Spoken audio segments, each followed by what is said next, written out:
সকালবেলা যদি পড়েন 3 বার আউযু বিল্লাহিস সামিল আলিম মিনাশ শাইতানির রাজিম 3 বার পড়ে সূরা হাশরের শেষ 3 আয়াত যদি তেলাওয়াত করেন, তাহলে আপনার জন্য আল্লাহ তাআলা 70,000 ফেরেশতা নিয়োগ করবে। সারা দিন তারা আপনার জন্য মাগফিরাতের দোয়া করবে।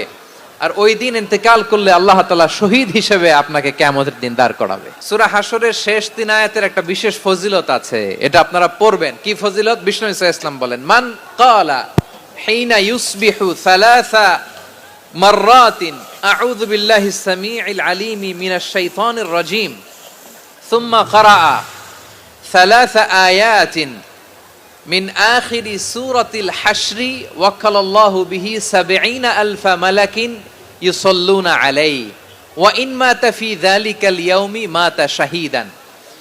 বিশ্বনবী মুহাম্মদুর রাসূলুল্লাহ সাল্লাল্লাহু আলাইহি ওয়াসাল্লাম ইরশাদ করেন, যে ব্যক্তি সকাল বেলা 3 বার তেলাওয়াত করবে আউযু বিল্লাহিস সামিউল আলিম মিনাশ শাইতানির রাজিম, এরপরে সূরা হাশরের শেষ 3টি আয়াত তেলাওয়াত করবে, রব্বুল আলামিন ওই ব্যক্তির জন্য ৭০,০০০ ফেরেশতা নিয়োগ দিবেন, যারা সারা দিন ওই লোকের জন্য মাগফিরাতের দোয়া করবে।